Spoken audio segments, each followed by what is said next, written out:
Kim, we are live and streaming inside of the CityView Facebook group where we want to inform, involve, inspire, That's and me. we love it when we have these live streams because you always bring us an amazing guest. And I'm very excited about today's topic. And before we dive in, as we're letting all of the community roll in here to the live stream, uh, it's particularly hot here in North Carolina. I think that I need oven mitts every time I go to try and touch the steering wheel for my car. It's so warm here. And last time we were on our live stream, we were talking about Chris's Steakhouse. We looked at the wine cafe, fabulous food and wine. And now this specific issue that's coming out here in August, you have a new feature there. Would you tell us a little bit about that new edition coming out here in August as we get ready for this hot summer still? Sure, Jamie. We're going to have lots of great features in the August edition, and we're very excited that one of them will include Dr. Leif Nordberg. He's our new plastic surgeon in Fayetteville. He's going to be part of the wonderful breast cancer team at Cape Fear Valley Health, and he's also going to have his own med spa here at Village Surgical. So he will be able to do a variety of procedures. And you said that's going to be in the August issue. Yes. Excellent, excellent. What else can we look forward to in the August issue? We are going to have some wonderful features on local, you said hot, ice cream. Oh, so there you go. A little, maybe a few places that people don't know about where you can get some delicious ice cream and take a break from some of the seriousness of life. Yes. And we are also going to have a wonderful feature on a family that's challenged with finding schooling during these times for their beautiful little boy who has autism. Wow. So it's very, very timely. And then we also have our wonderful contributing columnists that are writing on a variety of topics. Yes. And another interesting feature that we're going to have this month is a series of vignettes on family-owned businesses, and we're very excited about that. Oh my, this sounds like a fantastic issue. Pretty a good issue. You know, I always love the topics and the categories and the stories that you guys decide. Pictures. Oh, so inspiring, so inspiring. I cannot wait. Wonderful photos. Yeah. In fact, now the ice cream, I would love for everyone who's watching us here on Facebook, put in the comments your favorite type of ice cream. We want to know what your favorite type is. We'll prep a little bit for the August issue. You know, I don't have a favorite ice cream flavor. I know that sounds crazy, but I'll probably eat whatever. I saw a little Facebook post where someone said, name one food that if you could make it no calories. And someone said ice cream. And I figured that would be good for every flavor.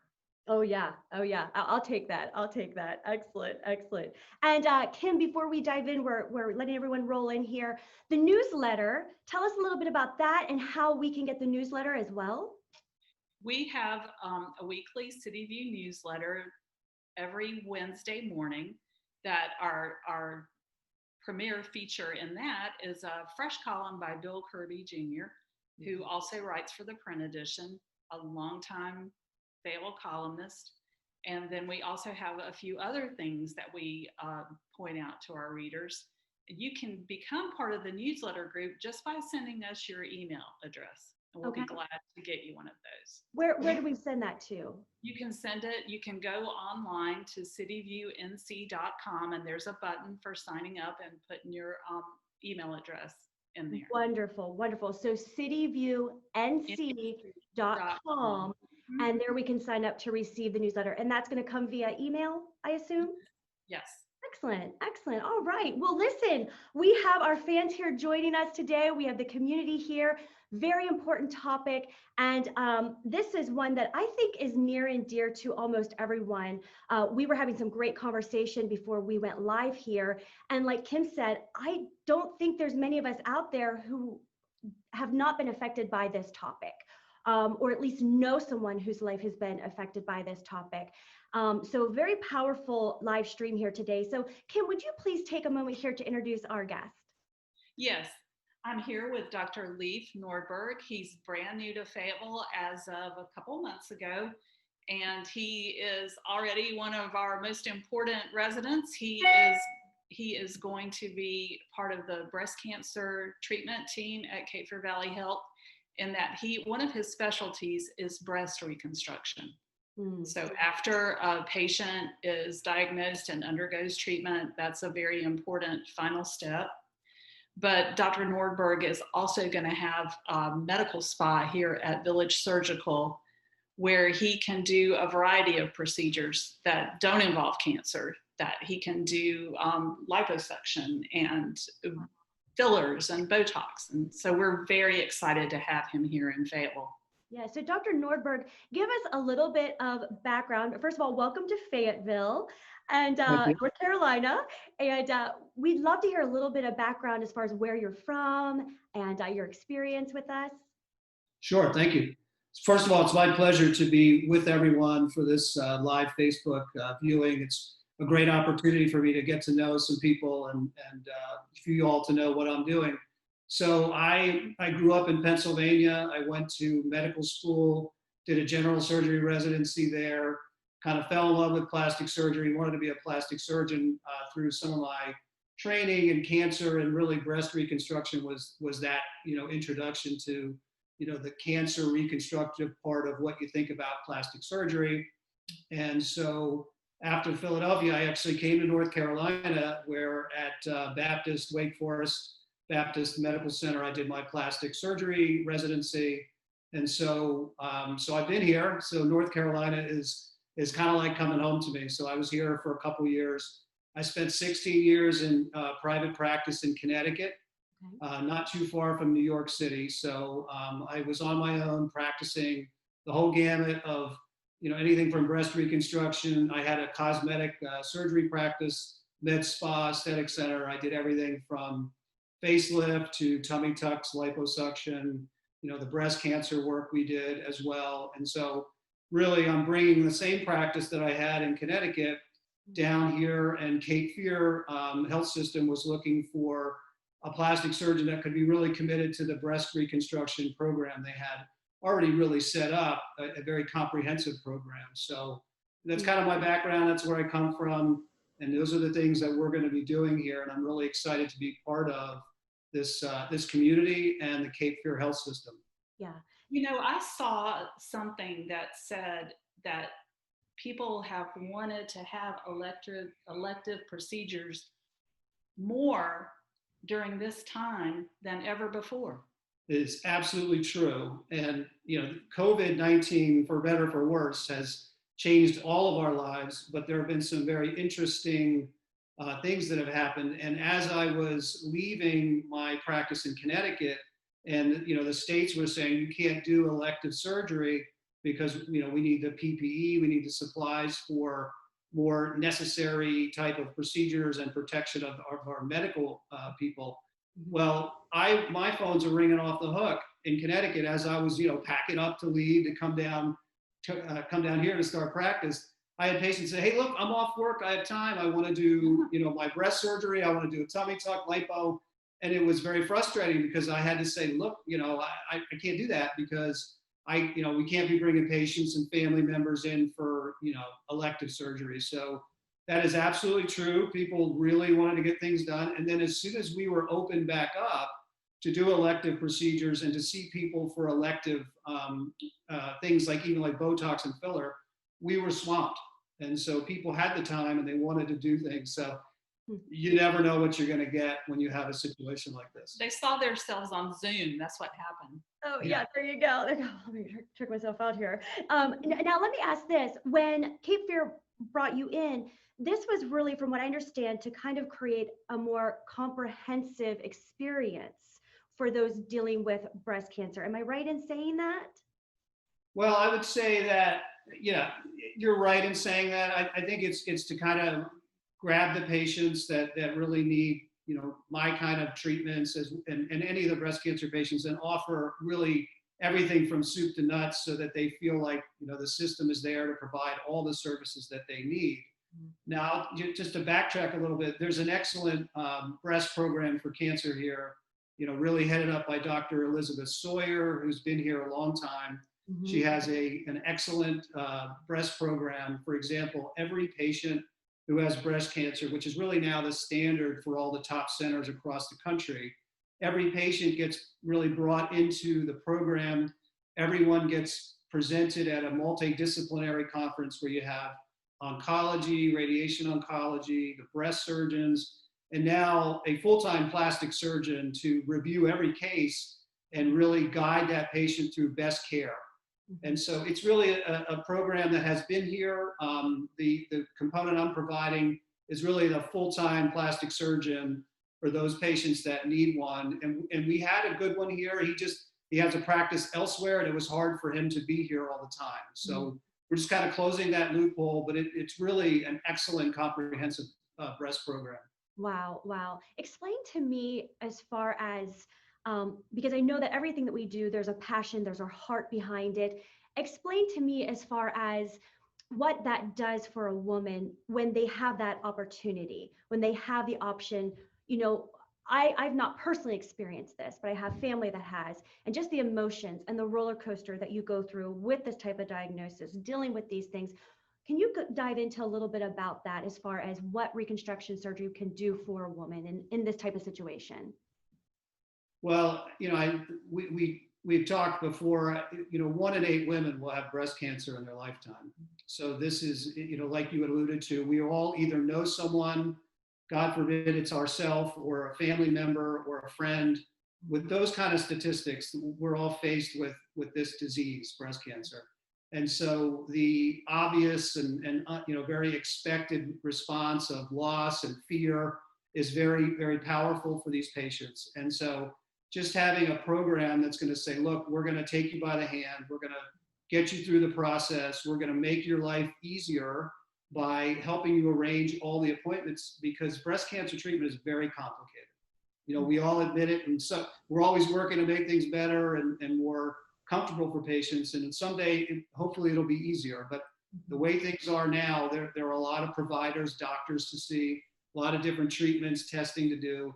So this, a system that kind of grabs you by the hand, walks you through it, helps your family. Some of our breast navigators, for instance, they'll, like, if a family member can't come with a woman who has a diagnosis of breast cancer and she's going to see a surgeon, let's say, the navigator will sit in there and be their kind of their family, their proxy, to kind of hold them up during this really hard time.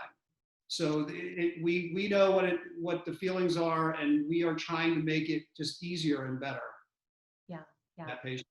This is a very macro question, but how many women do you normally would need to go through a full reconstruction type of surgery? I mean, is it like 50% or what's Yeah, it's a good question. I mean, I don't know if I can give you an exact number, because breast cancer, like many things in life, it's a gray zone. So you can have small tumors that can be treated with just a lumpectomy, and that maybe don't need any other treatment like radiation or chemotherapy, all the way to larger tumors, more aggressive tumors, which would be more of a mastectomy type of procedure, which may or may not need other treatments. So what I get involved with as a reconstructive surgeon is, for the most part, the mastectomy, where the breast is removed, not just a part of the breast like a lumpectomy. So, half or maybe 40% of all women with breast cancer might be, seeing a plastic surgeon for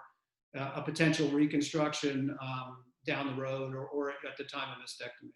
wow. And the reconstruction process, Dr. Nordberg, has made a lot of advances in recent years. Can you talk about that? Yeah, absolutely. Reconstruction, in a situation where there's a mastectomy or no breast on one or both sides, traditionally can be done with either an implant type of reconstruction or someone's own body tissues. There are pros and cons to each. An implant reconstruction tends to be easier for recovery and to get back into your normal routine faster. So most women still opt to do an implant type reconstruction. And so there are typically multiple steps to doing that reconstruction. Okay. You can, if I seem to have read somewhere that you can actually have a tummy tuck and other from tissue that would be used for breast reconstruction?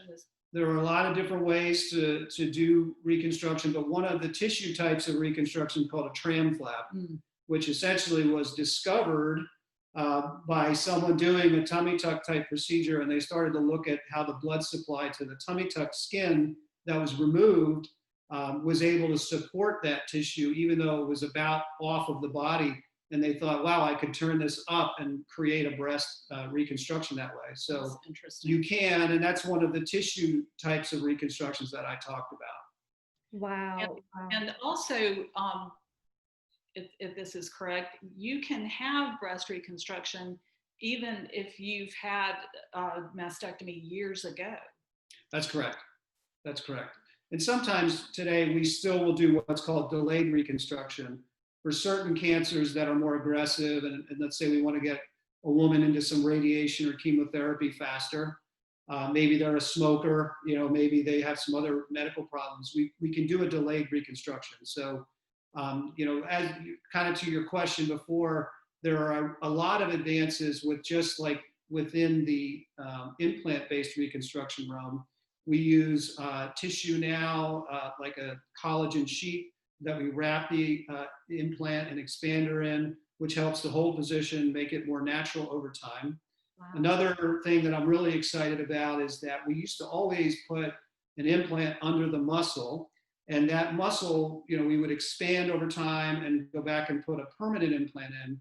What we found years later is that when we put it under the muscle, that muscle tends to get hard, and for some women, when they move, it's very uncomfortable. And now we've gone to putting it above the muscle, and we've, over the time or years later, women tend to be more comfortable moving, and they have less pain and hardness of that implant. So going to what we call prepectoral breast reconstruction has been really nice and advantage. And I think as we look back over time, we're going to get even better results and have happier patients. Mm-hmm. So there are always advances coming down the road that we're happy to provide for our patients, and things are just getting better and better. Mm-hmm. Now, I know there's kind of this presumption that breast cancer only affects women. Would that be true? Right. There is that, and it's not true. I mean, there is a small percent, 1% of all breast cancer will be in men.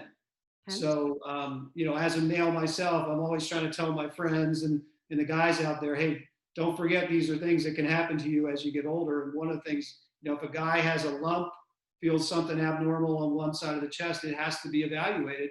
And believe it or not, a male will get a mammogram just like a woman to look for any early signs of a breast cancer. And again, 1%. So if you think of, there's a lot of breast cancer in the country, and if 1% of that, although it's a small number, it's not insignificant. Mm-hmm. So absolutely right.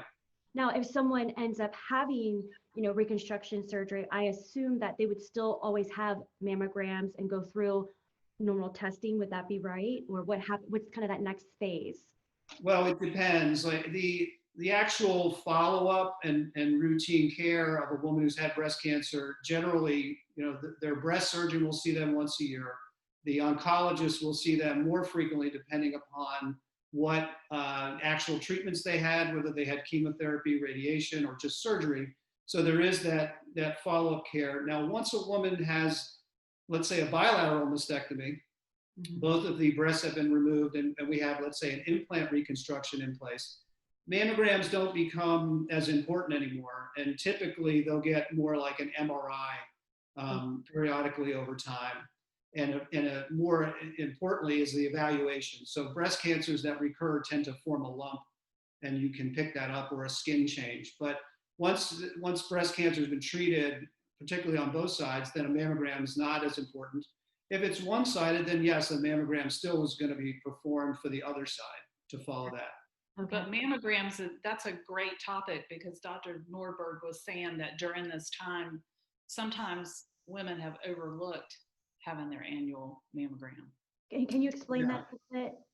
Yeah, it's something we were talking about. It's very concerning right now with COVID-19 that many people have put off routine like surveillance or preventive care. One of the most important is getting a mammogram. Another example is like colonoscopies.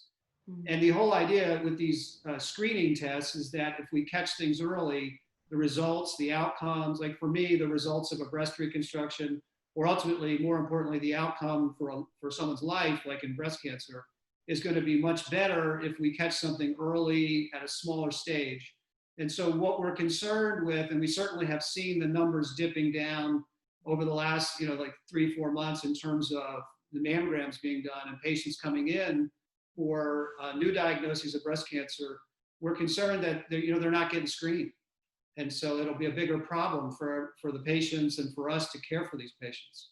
I could see that because even myself, I know like I've put off the dentist because I'm like, well, I don't want to deal with this. Or so I'm probably notorious for that. And I could see how that would happen. But from what I understand, you're saying this still needs to be a priority despite wearing a mask, not wearing a mask. Like this needs to be a priority. Right. Continue to screen. Right. And your physician offices, your radiology suite, to get these tests, they are prepared, cleaning, masks, people wearing masks, the staff being screened. So they're ready and they're, half capacity and so forth.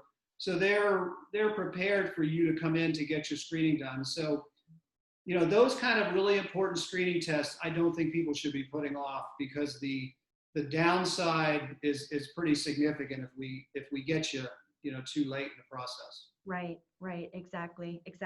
I know, Kim, you would agree that especially women, our confidence does come from feeling like a woman. And I could see where the service that you provide, Dr. Nordberg, is so near and dear to people's hearts because it kind of gives back to you.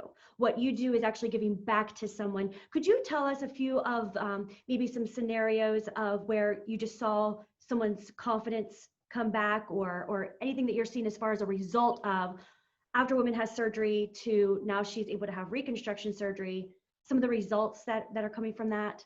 Yeah, absolutely. I think the idea of feeling more confident and more comfortable, out in public or wearing certain clothing is the link between what I do on both extremes.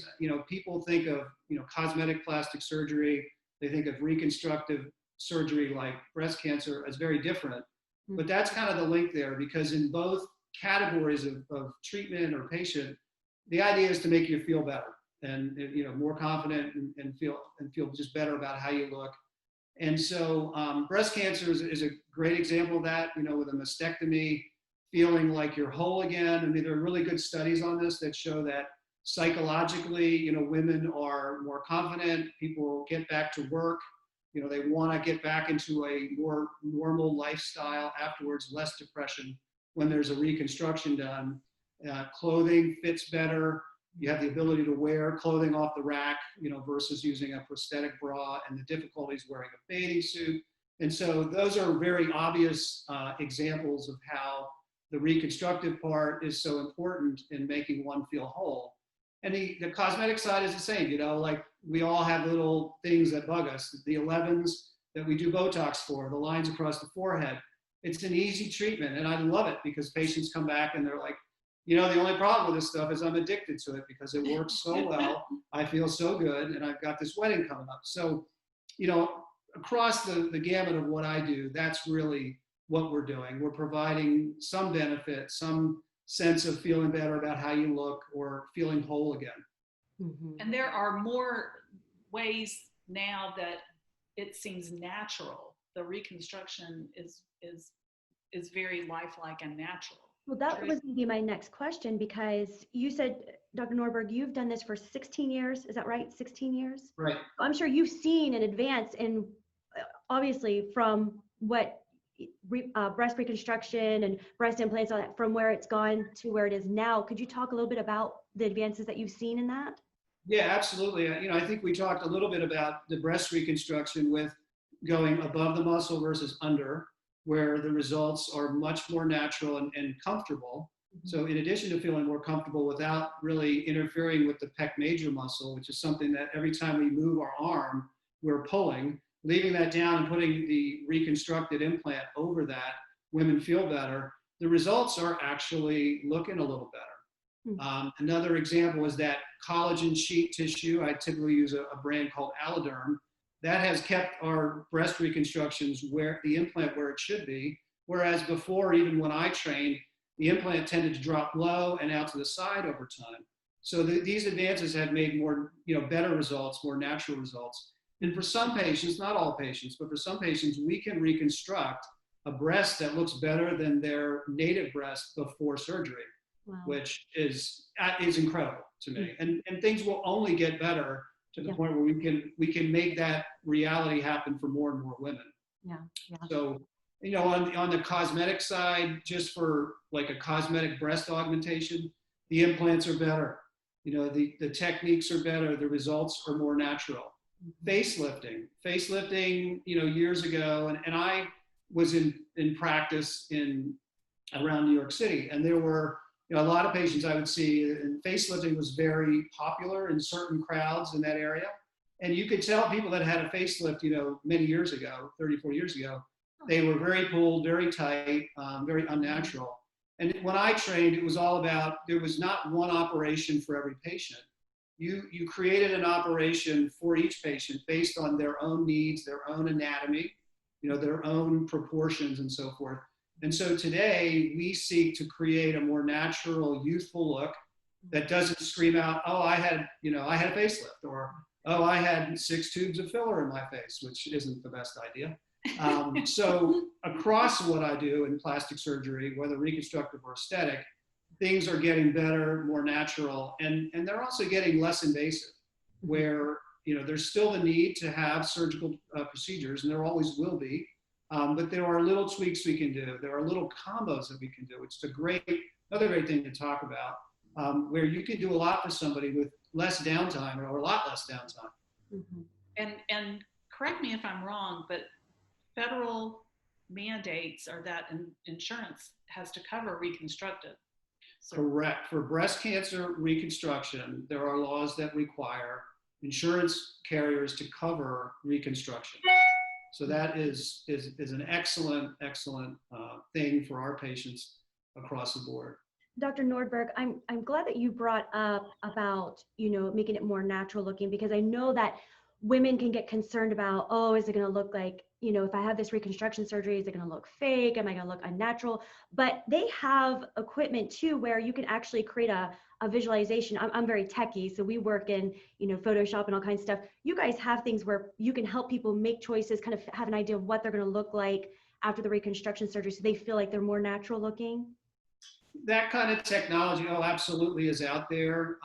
More used in cosmetic surgery than it is for reconstruction. Reconstruction is more of a challenge, where we're dealing with bigger changes and bigger deficits in tissue. And so actually that technology in the reconstructive world, because it's so hard to predict what we're going to be dealing with until we're in the operating room and the mastectomy has been done, is something that will happen absolutely in the future. But most of the, like you're talking about, kind of morphing or imaging kind of software systems are designed more for cosmetic surgery, typically like breast augmentation or rhinoplasty, where patients, really get benefit from seeing at least an idea of where their surgeon is, what the surgeon is seeing in their head for a final result. Mm-hmm. So it really sounds like if someone's had a full or a double mastectomy is what you call it, correct? Where both have been removed. There's definitely some challenges there, and it's a bit unpredictable as far as what you're going to be dealing with until you're actually there working with the patient. Yeah, that's true. And part of that comes down to just the way that the standard medical care is, the way it's done, because the ultimate pathology from the mastectomy determine, and that's, where we take the mastectomy tissue, it gets sent to the lab. They do testing on certain, we call markers on there, that tell us, things like, do they need radiation? Do they need chemotherapy? We don't know that until we're literally in there in the operating room. Okay. Having planned a reconstruction.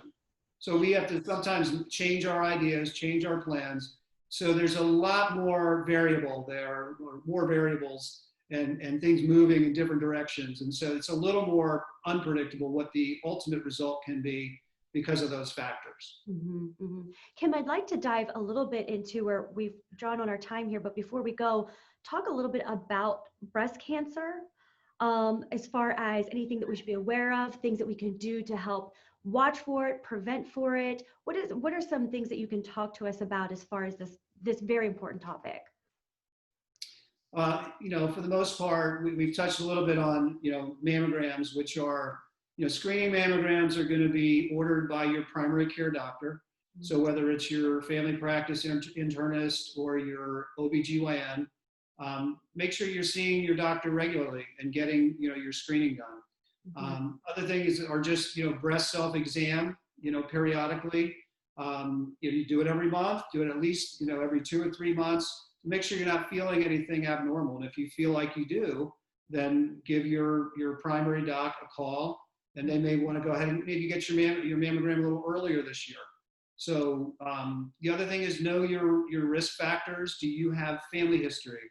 Do you have a sister? Or did mom have breast cancer, particularly at a young age? And so the technology, another great example of evaluating patients for genetic syndromes and genetic testing has come a long way. And our breast surgeons like Dr. Sawyer, they are experts in this. And so getting, knowing you have a higher risk, make an appointment to see a breast surgeon, and they will stratify you, down to the one, the percent of what your chance is lifetime for breast cancer. And if there's any genetic testing indicated, they would send you for that. Now, not every genetic syndrome or every family with a strong family history can be tested, by a certain test that we have, but a lot of them can. So I think those are the important factors: self-exams, regularly getting your mammograms, regularly seeing your primary care physician for the doctor to do an exam, and then just knowing your risk factors and family history to help guide you whether you need more, significant expert evaluation. Can certain health choices as well influence breast cancer? Unfortunately, our genes are probably the most important thing, but there are certain things that, increase risk, like obesity, smoking, this is for various cancers. So a healthy lifestyle in so many ways benefits all of us, whether it's our joints as we get older, our lungs, breast cancer, and so forth. Healthy choices, healthy lifestyle are important. Like you had said earlier, we're talking about COVID a lot, but then you're also looking at other things like breast cancer, where 1 in 8 women have this, and that blows my mind. Has that statistic gone up, or is it, let's say, the same? It's a staggering statistic. I think it's been I do think it's going up, unfortunately, over time. It's been pretty stable over the years that I've practiced, but I do believe when I was a young man and trying to, considering going into medicine, it wasn't that high. And so if it's 1 in 8 in a room, if you imagine, being in a room in a gathering with 50 people, that's a lot of people with a very, very serious problem. Yeah. And so it's sad that that's the case, but unfortunately it is. The good news is that there are measures that we can take, like you said, screening ourselves, making sure that we're, watching for any early signals, keeping on top of that. And then, of course, if it does happen to us, that there is hope still too, because Kim, like you and I were talking about, what is that first step when you are diagnosed with that, the emotions that you feel, the stuff, just that roller coaster.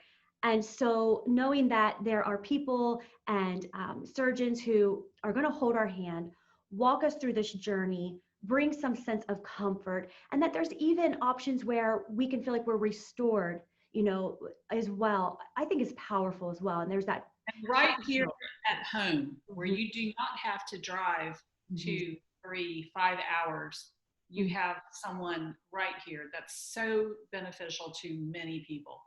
Yeah, I'd like to add that you have a program here, because it's not just your plastic surgeon. You're going to go through and see other doctors even before or you may not even see me. If you have a small cancer, just get a lumpectomy. But your whole program is right here that has every component that you need at Cape Fear Valley Health System. So you get plugged into that, and we'll take you through the system, and you'll get all the care you get anywhere else. Just this week I saw someone one of our breast surgeons literally diagnosed her cancer here in the office. Her mammogram didn't pick it up. She sent her for a special mammogram, confirmed it, so she caught this cancer herself. And the patient said, well, I have had plastic surgery at another major university in the state. And she goes, I think I'll have my reconstruction up there. I met her the next day and she goes, I'm staying here and we're doing it at Cape Fear. So we have everything you need. You don't have to go. And some of the treatments, especially like for me, when I do a reconstruction, I'm seeing you every week. If you have to have radiation, you're seeing the radiation therapist or radiation treatment people every day of the week.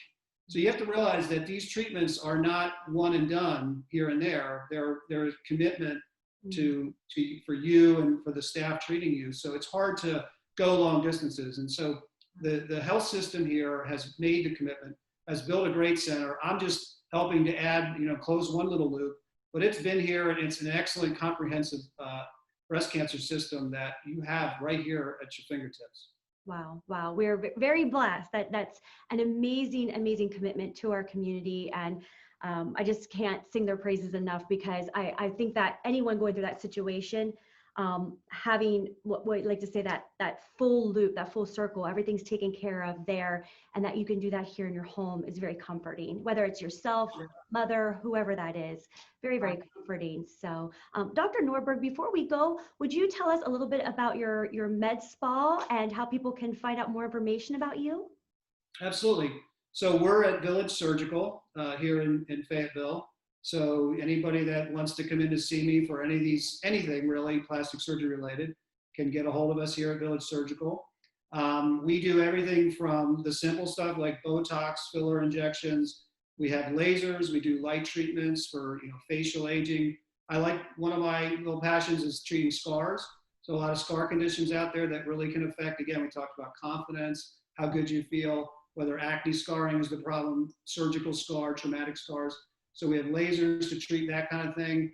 I do the full gamut of surgical procedures like liposuction, tummy tuck, breast augmentation, lift, breast reduction, facelift we talked about, blepharoplasty, which is eyelid tucks, and rhinoplasty. And then the last thing is we do non-surgical fat reduction called cool sculpting, which is a really nice thing to do in this heat because it's actually really cool and comfortable this time of year. So that's kind of in a nutshell what we do in the clinic and the surgeries that we do. That's after Kim, we eat all that ice cream that you found. It's not calorie free, right? Right. Oh, that's fantastic. And do you have a website? Can we find you online anywhere? Well, unfortunately, we are building it. So I had a really excellent website that we have now taken down. We're bringing and we're reconstructing here at Cape Fear. So we are, old school right now by telephone at the moment. So hopefully we're going to get that website. I've been working with the guys and we're going to get the website up very soon. An email or phone number? The phone number is 910-323-1226. No, we're 910-323-2626. 2626. Okay, and an email? 2626. Okay. Email, I'll give you mine. In fact, if somebody really wants to just, say, look, I got to talk to you, it's Dr. like Dr. L. Nordberg, Nordberg @yahoo.com. Excellent. And we'll take and put all that information in the thread of the live stream here as well, so people can have that. That way they can, get in contact with you guys. Yeah, and if it's easier to just email me, feel comfortable doing that. If you just said, hey, I heard you talk about something and I'd love to ask you a question, go ahead. I'd rather have you do that than not. And Jamie, I will put the link to this in our newsletter Wednesday, so people can click on that and have his information too.